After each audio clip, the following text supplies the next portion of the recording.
It is now my pleasure to introduce to you one of our two fiction mentors for this year, Marlon James. A native of Jamaica, Marlon is the author of the novel John Crow's Devil, which was a finalist for the Los Angeles Times Book Prize and the Commonwealth Writers' Prize. His second novel, The Book of Night Women, was a finalist for the National Book Critics Circle Award and the NAACP Image Award. The novel won the Minnesota State Book Award for Fiction and was named a New York Magazine Best Book of the Year. By way of introducing Marlon to you, I have to mention books such as Jessica Hagedorn's Dog Eaters, The Dubliners by James Joyce, the graphic novel Palomar by Gilbert Hernandez, and Toni Morrison's Song of Solomon. These were the books, Marlon told the group in our first meeting, that made him want to be a writer. Sharing these admired works was his way of introducing himself as a writer to the group. He passed around the well-worn copies of these and several other novels with dog-eared pages and notes scribbled in the margins while he talked lovingly about each one of them. About Marlon's work, the novelist Colin Channer wrote, James imbues his lively, energetic prose and unforgettable characters with a precocious wisdom about love, race, and history that none of us has ever seen before, but that feels alive, even definitive, as soon as we've read it. And I like this quote in particular because it contains three adjectives that apply so well to our next reader: lively, energetic, and unforgettable. Please welcome Marlon James.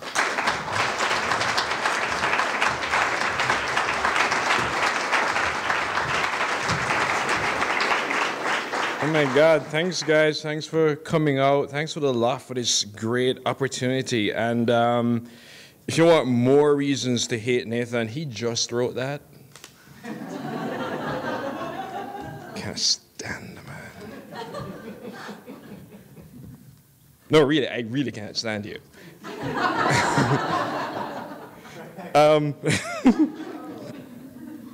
So, you know, it's funny. I see some of my books selling outside. Please buy them. And I used to have this rule: always read from books that are on sale. But I'm breaking it today to read from the novel that I'm working on, and the novel is called A Brief History of 7 Killings. And it's about the lives of 10 characters who get caught up on this one day, December 3rd, 1976, when there's an assassination attempt on Bob Marley. And all the characters, I'm going to read from 3 tonight, are involved in one way or another. I should warn you, there will be blood and there will be cussing. Lots of cussing. It's 1976, come on. So I'm going to read from 3 characters. The first character, his name is Papa Lo, and Papa Lo is the Don of his community, and these communities basically fight for territory. In Jamaica in 1976, if you wanted to win if you won Kingston as a partition, you won Jamaica. And if you won West Kingston, you won Kingston. So of course, West Kingston was always in a war. And one of the chiefs of the warring sides is this character I've called Papa Lo. And I'm going to start with him because he has a very close relationship with Bob Marley. And this is about a story Marley told him. I swear this section is not racist. One more thing, gentlemen. Never turn your back on a white boy. I think in these things before the sun rise, like every morning is a morning in Gethsemane. After a hot night with no moon, all you can think is that something out to betray you. Maybe God, maybe man, but never turn your back on a white boy. The singer learned this in peculiar fashion only a few weeks ago at the Hope Roadhouse when he rehearsing for the Peace Concert, or Bob Marley's called the singer throughout the whole novel. Turn your back on a boy who drink your mannish water and blush red from the spice. And he go back to America and write about how the natives give him goat head soup to drink and the flavor came from blood. Turn your back upon a white boy when he say he come to the ghetto to look for the rhythm, and he go back to England with your 45s, and he get rich while you stay poor. Turn your back, and he yap, yap, yap like monkey because he think we bush nigger never going here. Turn your back upon a white boy, and he will say, that is he that shot the sheriff in it. And make you the deputy. Then go on stage and say, the black wogs and coons and Arabs and fucking Jamaicans and fucking blah, blah, blah don't belong here. We don't want them here. This is England. This is a white country. Because he think nigger boy never going to read the Melody Maker. This was only a few weeks ago, maybe just 2. The singer and the band rehearsing from early morning into the night. They're running through a song again when there is the white boy. He just appeared to nowhere like magic. Poof. And where you come from, boss? Outside. You with Chris? No. You the boy from Rolling Stone? No. Melody Maker? No. New Music Express? No. Old Master Plantation? What? No. Keith Richards send you with weed? That man get better weed than anybody in Jamdown. No. The singer got to find out who this boy be that just show up in the studio. Not even on the grounds where white people usually swarm like ants, usually with long hair and imitation dreads and sunglasses and tie-dye t-shirts and saying, you reggae dudes are far out, man. Got any ganja? But this white man didn't dress like he running from something or looking for something else. The singer got to demand a name, but the band didn't wait and he go right into rehearsal. The white boy fan away ganja smoke like it be a swarm of mosquitoes. He looked like he was holding his breath. Every now and then he nod to the beat, but behind the beat. The band ignore him, but when they finish the song, the man gone. About that time, the singer got to the kitchen like he always do, to get himself orange or grapefruit. And there, like he's waiting, is the white boy. He look up, but not at the singer, and ask, what's a crazy bald head? Before he get an answer, he starts to sing it. Damn crazy, like he had to feel the words to know the words. You heard that stuff Eric Clapton said about you some months ago? Real piece of work, that man. He gets on stage and says, keep Britain white. Chase all the wogs and all the Arabs and all the fucking Jamaicans. Can you believe that? He actually said the fucking Jamaicans. Wow. Didn't he cover a song of yours? Just goes to show that you never know who your friends are, huh? The singer tell him that he always know exactly who his friend and who his enemy. But the boy continue like he talking to himself. 2 of the band come into the kitchen, and them stunned too that the man appear again like magic. Yo, brethren, look like the tour bus leave you, one of them say. But he didn't laugh. He didn't even do that laugh that white people do when black people say something and they don't know if it's a joke. God. You know what's God's problem, the man say? I mean Jehovah, Jesus, Yahweh, Allah, Jah, whatever bullshit you want to call him. Don't blaspheme his imperial majesty. But the thing about God is that he needs the fame, you know? Fine, the attention, the notice, the recognition. He said it to himself. In all your ways acknowledge me. If you stop paying attention or call out his name, he kind of ceases to exist. Brethren, now the devil, he doesn't need acknowledgement. In fact, the more undercover, the better. Bossman, meaning he doesn't need to be noticed, identified, or even remembered. That way the devil can be anyone among you. Yo, the last tour bus leaving us, so you're going to have to find a taxi. No. I can get around, but we're rehearsing at, hold on. But no tour bus come today. Where the fuck you come from? All this time, the singer saying nothing. It's the band that asking questions. The man walking around the kitchen, looking out the window at the stove and pick up a grapefruit. He examined it and put it back down. So what's this crazy ballad about? Brethren, crazy ballad is about crazy ballad. If the singer have to explain a song, he would write an explanation, not a song. Touché. What? And Congo Bongo I? Natty Dread Congo Bongo I? I mean, I get I shot the sheriff. That's a metaphor, right? Ism and schism. What I want to know is, what happened to the man who sung sweet little songs like Stir It Up? Is it because the other 2 left you? What happened to the love everybody vibes, burning and looting? Is that like dancing in the street? You know, angry nigger music. Now, black men who live in Jamaica all them life don't see much trouble in the word nigger. Black man who come from America is a different story. The American guitarist say, "What the fuck?" but it trail off into a mumble. It's just something that the boy strut like a peacock in what is not his territory, without muscle or gun, like he still own it.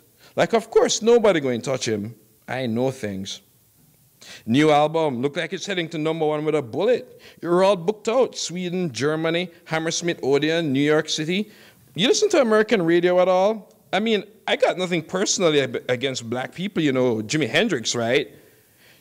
But you know what? Jimmy's dead. And rock and roll right now is rock and roll. Deep Purple, Batman Turner Overdrive, Brain Salad Surgery. They don't need anybody coming on masquerading, pretending to be rock stars. My Boy Lollipop, that was a good song. Good song, good beat. Then I like she went in, got herself a hit, and got out. By now the man stepping back because they see they're encircling him. But he don't look nervous. The singer said nothing. America, we're in a tough time.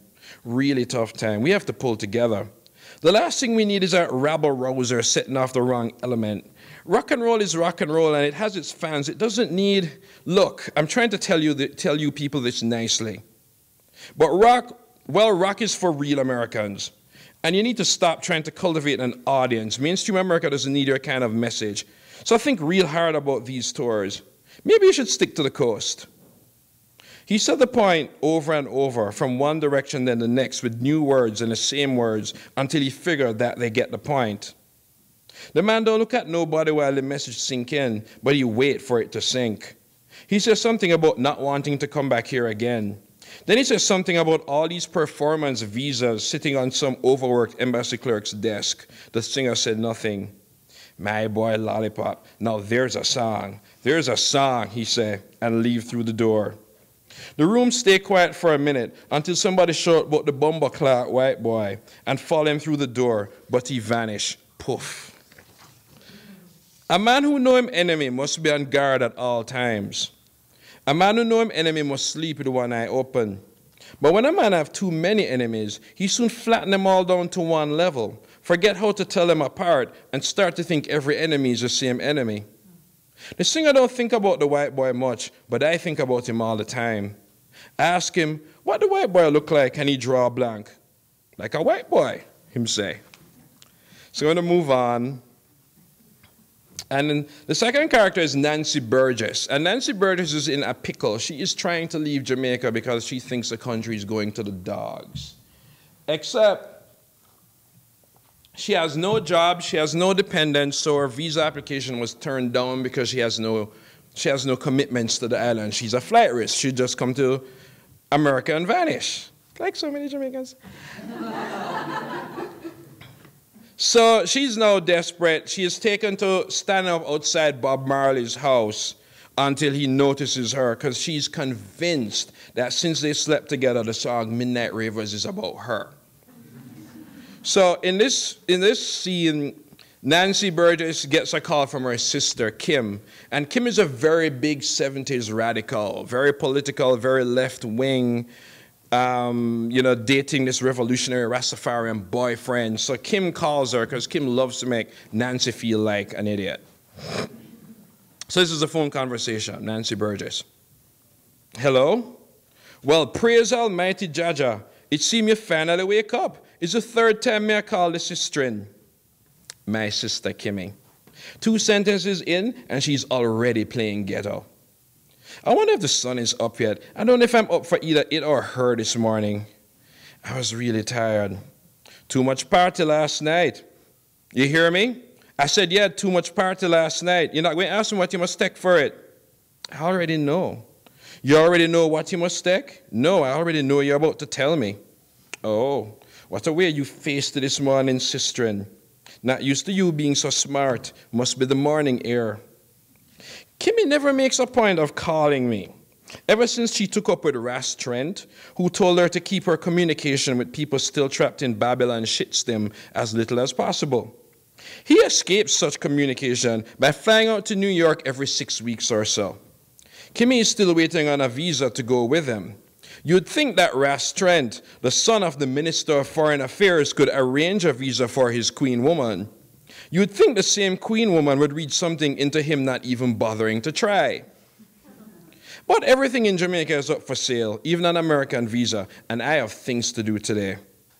How can I help you, Kimmy? I was thinking the other day, what do you know about Garveyism?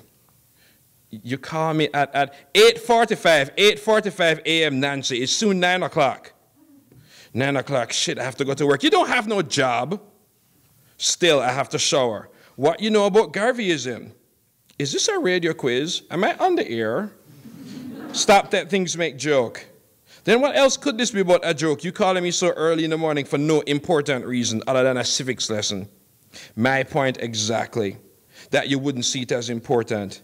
This is why the man just don't press you say no. When we say Garvey, your ears should prick up like dog. You talk to your mother today? She's fine. That's what she said. Mommy need to livicate her life to the struggle. Only then she can truly escape our down pressure as a people. Kimmy, learning from Restaurant to take the words English people gave her as a tool of oppression and spit them back in their face. Rastaman don't deal with negativity, so oppression is now downpression, even though there is no up in the word. Dedicate is now livicate. Well, God knows what that means, but it sounds like somebody trying for their own Holy Trinity but forgetting the name of the third person. All a load of shit, if you ask me, and too much work to remember. But nothing Kimmy likes more than being given too much work to do. Especially in Restaurant looking for another woman, not a queen like her, but a woman who will suck his cock and maybe eat out his ass and say, no, no, no. A woman he doesn't have to respect. Kimmy wants something specific, but she'll never ask, preferring to fish it out. This morning, who knows? Maybe she just wants to feel better than somebody, and my number is one of the few 8 digits she can remember. I warned you about the swearing. He's a national hero, I say. At least you know that. He wanted black people to eventually go back to Africa. Well, in a way, but good. He was a thief who bought a ship that couldn't sail anywhere. See it now? Who tell him he was a thief? This is why black people can't progress, you know. They call their own people thief. I didn't know Marcus Garvey's real name is Burgess. Is our real name Garvey? This is exactly what T said. This is exactly what him said people like you would say. People like me, then people like you, people in darkness. Come out of the dark and into the light, sistren. I could try to shut her up, but like Restaurant, Kimmy's not really talking to you. She only needs a witness, not an audience. And why call me, since I'm sure I'm not the only person you know who's in darkness? Call one of your high school friends or something. Sistren, if the revolution ever going to happen, it must, you hear me? It must begin in the home first. So Trent's home free already? Everything is not about T, Nancy. I have my own life too. Of course, everything is about Marcus Garvey. Where do you think your life going? All you black people running around like headless chicken and don't even know why you're directionless. You read Soul and Ice? How much I can bet you never read Soledad, brother? How Europe underdeveloped Africa? You were always the bookish one. Well, book is for wisdom, also for foolishness. The problem with a book is you never know what it's planning to do to you until you're too far into it. I really need to take a shower. For why? You don't have nowhere to go. And why don't you just go fuck yourself, miss? I couldn't fuck and breathe for Che Guevara, so I go and take whatever revolution I can ride. It reaches the very tip of my tongue and vanishes like a sugar pill. I tell myself that I tolerate Kimmy because she could never survive me even once talking to her the way she talks to me. That to me, she's just a spoiled, rude little bitch who's my sister. But to her, it would leave her in a dark night of the soul and she would never see light again. I hate people like that. People you have to protect while they keep hurting you. Deep down, she's still the same girl who wants more than anything else for people to like her. The only thing she wants more than that is to go back and be born poor and struggling so she can feel entitled to hate everybody who lives in Norbrook. But one day, she's going to push me either too far or not far enough. I keep telling myself, I don't have time for her. But I went with her to one of these 12 tribes Rasta gatherings. Can't remember when. Might be the same week we went to the singer's house. The whole trip on the way, she's talking loud, shouting over a Volkswagen about what I'm supposed to do and what I'm not supposed to do, and how I better not embarrass her with any Babylon fuckery.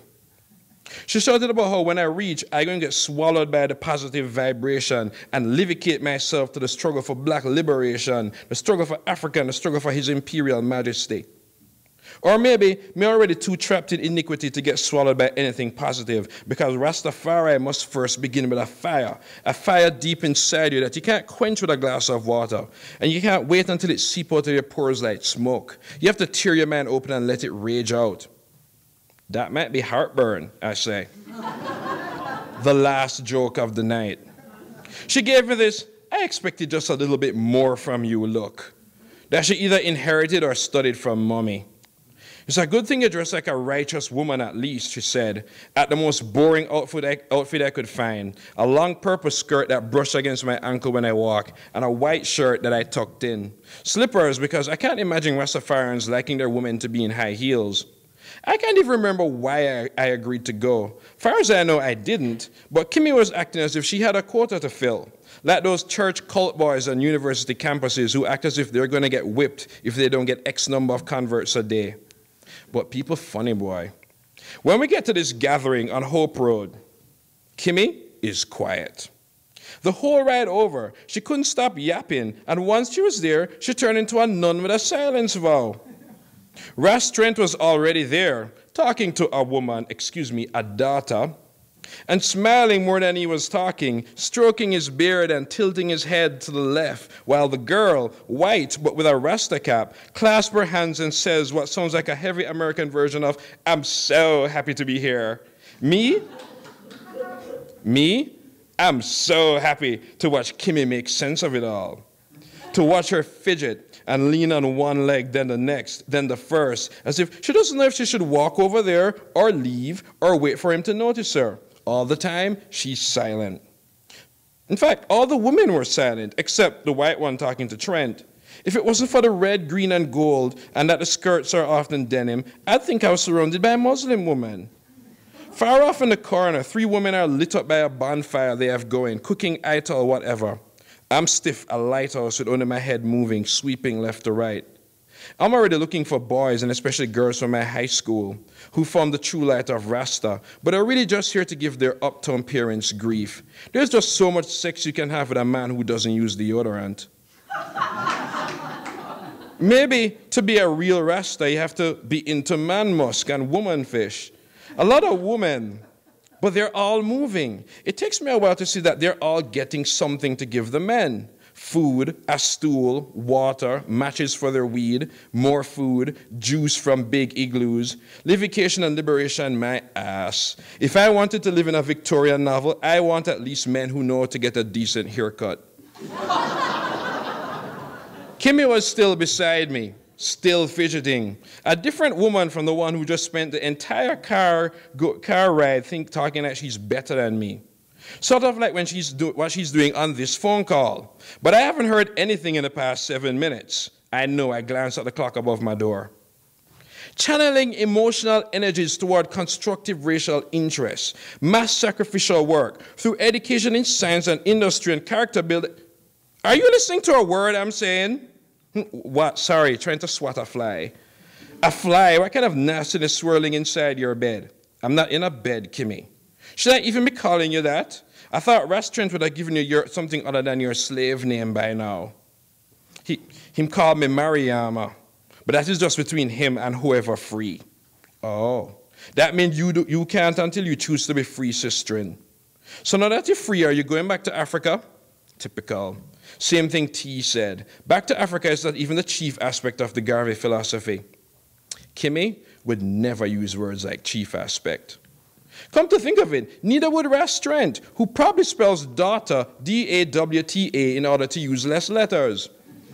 Amazing that she brings out such a bitch out of me, but it always reaches right above my skin or inside my mouth and never comes out. The more Kimmy dancing around an issue, the more it must be truly bugging her. You call me for some reason other than history, Kimmy? What you talking about? I tell the revolution have to start in the home first, not the bed. Same thing. I want to tell her I'm sick of being the one person she feels she can talk down to. And then she says, you's a dirty little hypocrite. Finally. Pardon? You fuck him? What are you talking about? You think nobody wasn't going to see you laying around him house like some groupie? I don't know what you're talking about. Shelley Moo Young said she was sure she'd drive past a woman that looked like you hanging outside him gate yesterday when she went to pick up her kids. Sure, of course, nobody looks like me, a brown girl in Uptown. When she passed back with her children, you were still there. You spoke to your mother today? Me no say you fuck him. Fuck who? Him. That is none of your... So it's true.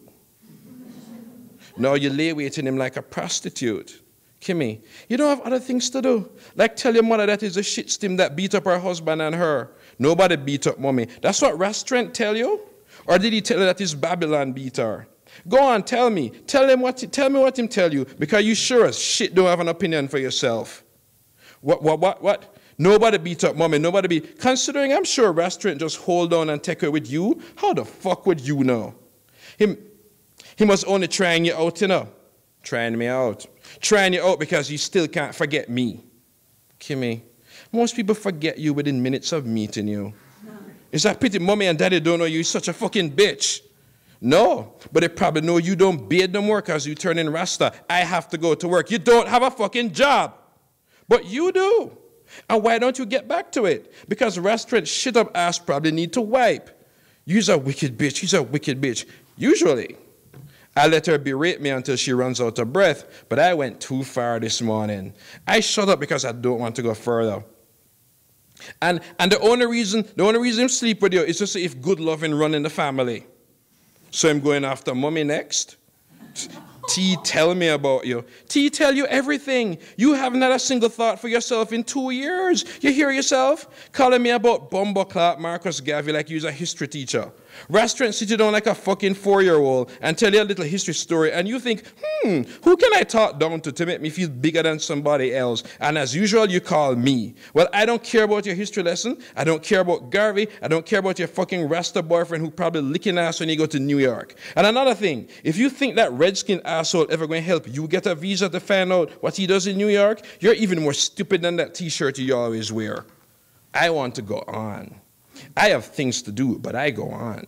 I have 2 parents who are sitting ducks just waiting to be attacked again from the same bastards who will come back. I am so ready to go, I don't care if I start burning bridges, even before I cross them, even if it's my sister. I want to go back to Hope Road to just stand there by the gate and scream until he either opens the gate or calls the police. And if he calls the police, I'll just spend the night in jail, come back out and scream again. He's going to help me, damn it. Because if I could help myself, I wouldn't give a fuck about him and his Midnight Ravers song either. And he's going to give me money. Enough money so that I will shut up. Enough money that I can go to the U.S. Embassy through the back door and leave with 3 visas because Kimmy won't want one, and fuck her. Fuck her, fuck her, fuck her. There's at least 10 more years stuck in the back of my throat that I'm finally letting out, and fuck all who don't care. I want to spit in her goddamn face. I want to explode all over her friggin' ears. But she hung up.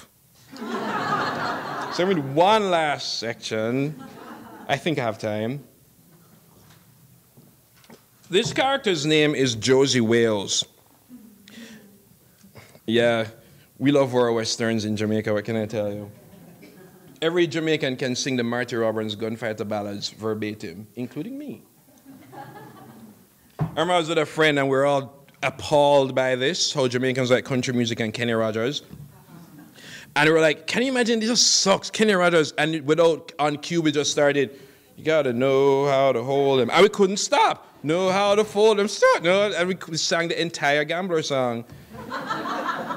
And we're so ashamed we didn't say another word, we just went home. So Josie Wales is another person in the ghetto community that Papa Lowe runs. Josie Wales is trying to take over, actually. And in this section, he brings us closer to the plot to kill Marley. Josie Wales is actually one of the men who fired. He's the one who actually shoots him. And in this section, he has a lot of things to talk about. Some of it is in Cuban Spanish, so don't shoot me because I read Spanish terribly. But I will translate it. Josie Wales. I have an appointment with Dr. Love. Peter Nasser introduced me to him on the day he came with the American, Louis Johnson. Then both men made the mistake of thinking they could control all communication between me and the Cuban. But a church pastor said to me one time that man might not know man, but spirit knows spirit. He was using it to explain how faggots find each other. I couldn't care less about that, but what he said stuck with me. I even use it as a judge. Yes, you can tell me all sorts of words. I already know the power of words, but will spirit know spirit? So when I first met Dr. Love, most of what we said to each other, we didn't use words. Peter Nasser, in one of his last trips to the ghetto, and certainly one of the last in broad daylight, pulled up in his Volvo one day in November 1975, saying he'd bring in an early Christmas present. And I looked at the Cuban to dismiss him, but could read it in his eyes that he was thinking the same thing. At first I thought, since he was from Cuba, he didn't know English, until I realized he only talks when he has to. Tall man, skinny too, hair too long to be a doctor. Instead, he looked like Che Guevara, who was a doctor too. Except Dr. Love tried to kill Che at least 4 times. That little maricon, that little potito, he's not even Cuban, he said.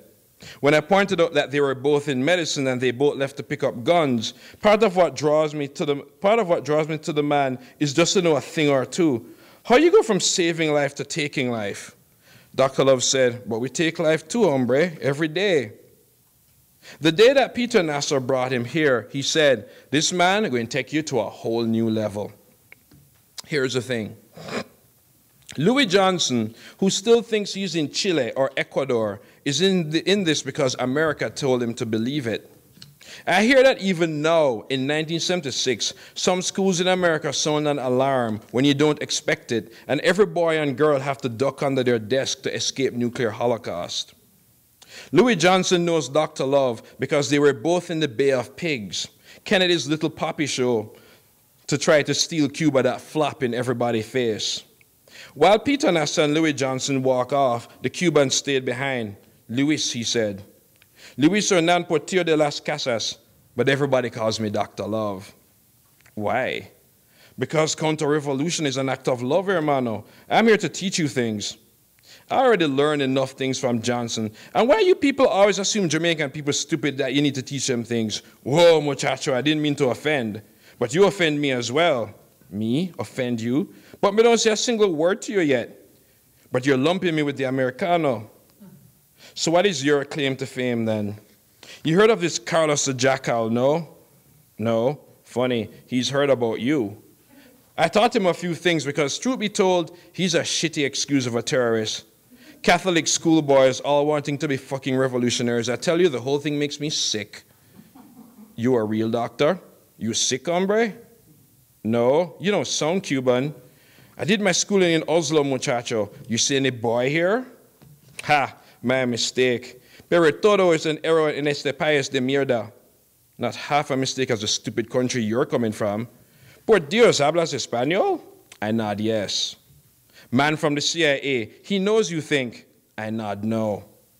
Want to hear something? Act as if you're deaf. You understand this? As if you're deaf.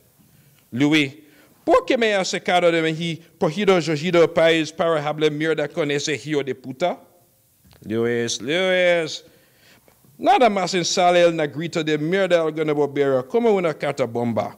O prestarle el libro de cocina del anarquista, qué sé yo. Él y sus muchachos son uno con mierdas, pero son útiles por los menos ahora. He's saying he likes you, Josie. To translate, Dr. Love asks, why you have me here with this son of a whore when I should be doing revolution? And Louis Johnson says, just humor the idiots. Tell him something from the anarchist cookbook. Make them feel like they can do something. They're dumb, but they're useful. So Josie Wales knows exactly where he stands with the CIA. So Josie Wales, he's saying he likes you, Josie. He didn't sound too friendly. The doctor looked at me and smiled. Always good to know who your friends are. Isn't that so, he said. Anyway, I think you want to know my claim to fame, no? Meet me at Kingston Harbor tomorrow. I'll show you, my friend. Me done learn enough tricks from the CIA. But the CIA didn't send me, amigo. I was sent by Medellin. Louis Hernan Portillo de las Casas, Dr. Love. 2 months ago in Barbados, a Cubana plane took off from Sewell Airport heading for Jamaica. 12 minutes and 18,000 feet later, it kabooms twice. Plane crashes, killing everybody, including the entire Cuban fencing team and 5 people from North Korea. There are things that Dr. Love learned from the CIA ever since he joined the Coordination of United Revolutionary Organizations, one of those groups that seem to form every month to get rid of Castro. Give the doctor this: he was the first man not to arch an eyebrow when he realized I knew all this shit. Louis Johnson still doesn't quite believe I can read, which may be why he keeps showing me grocery lists upside down and saying it's a classified document. Anyway, Dr. Love learned a lot of things from the School of the Americas, one of which was to blow things to kingdom come. And then he started teaching too. He said he wasn't even in Barbados when Cubana kaboom, but here. You want to impress bigger, how you say this, shark? Bigger fish. Yes, this is so, bigger fish than Peter Nassau. You mean the head already, bigger than that, bigger than this country, Chico. We've been using Puerto Rico and the Bahamians, but both are full of shitters. I don't know what you're talking about, Louis. Yes, you do. But let us say it is as you say you don't know. That gift you know you don't know about that America needs so much, that gift from Bogota, that gift Bogota needs to send needs a new, how do you say it? We need a new Santa Claus. Because the Santa in Puerto Rico got too fat the fuck, and the ones in Bahamas too stupid. Besides, our efforts to liberate Cuba from that impotent Catholic schoolboy hijo de puta stands best to succeed if it comes from here, because Jamaica and Cuba, kissing cousins, no? Here is the difference between me and other men. Other men need everything said plain and true. I have no problem entering a sentence through the back door. I knew exactly what he was talking about and why he was here. Peter Nassau thinks the CIA sent Dr. Love to teach me how to fire guns. Dr. Love came to Jamaica on the CIA's plane ticket, but with Medellin's orders. That night at the Orange Street tenement, he showed me what to do with dynamite. Thank you.